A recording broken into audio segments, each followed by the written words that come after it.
امین الحق نے میڈیا سے گفتگو کی. انہوں نے کہا کہ ایم کیو ایم مسلم لیگ نون کے ساتھ کھڑی ہے. انہوں نے مزید کیا کہا یہ سنتے ہیں.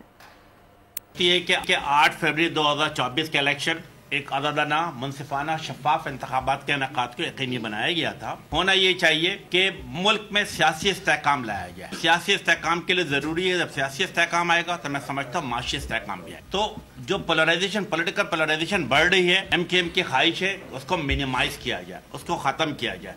اس کے لیے ضروری ہے کہ سیاسی ڈائلاگ کو شروع کیا جائے. کورٹ آف لا میں گئے اور اپنی بات کو مدعا بیان کیا. میں سمجھتا ہوں کہ یس پاکستان تحریک انصاف کے پاس یہ اچھا موقع ہے کہ جمہوری روایت کے عین مطابق, سیاسی روایت کے عین مطابق تمام فورم پہ جائے, اپنی چیزوں کو سامنے لے کر آئے. اور میں سمجھتا ہوں کہ yes as a political party, as a political worker, میرا یقین ہے کہ ان کو وہ تمام جو ان کا حق ہے الیکشن کمیشن میں جانا, ہائی کورٹ میں جانا, سپریم کورٹ میں جانا, اس کا استعمال کرے. اور جہاں میں سمجھتا ہوں کہ ایم کیو ایم فیسیلیٹیٹ کر سکتی ہے ان کو بالکل فیسیلیٹیٹ بھی کرے گی.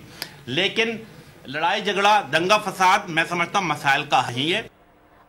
امین الحق نے جو گفتگو کی وہ آپ نے ملاحظہ کی. اور ایک بار پھر آپ کو پارلیمنٹ ہاؤس لیے چلتے ہیں جہاں وزیر اعظم کے انتخاب کے لیے طریقہ کار کا باقاعدہ آغاز کر دیا گیا ہے اور امیدواروں کے لیے دائیں اور بائیں لابی مختص کی گئی ہے. نامزد وزیر اعظم شہباز شریف کے لیے لابی اے اور عمر ایوب کے لیے لابی بی مختص کی گئی ہے. اور اس وقت یہ طریقہ کار جاری ہے جس میں ہم نے جب علی شیر سے بات کر رہے تھے, ڈیپٹی بیورو چیف سے, انہوں نے کہا کہ 1 گھنٹے کا وقت درکار ہو سکتا ہے.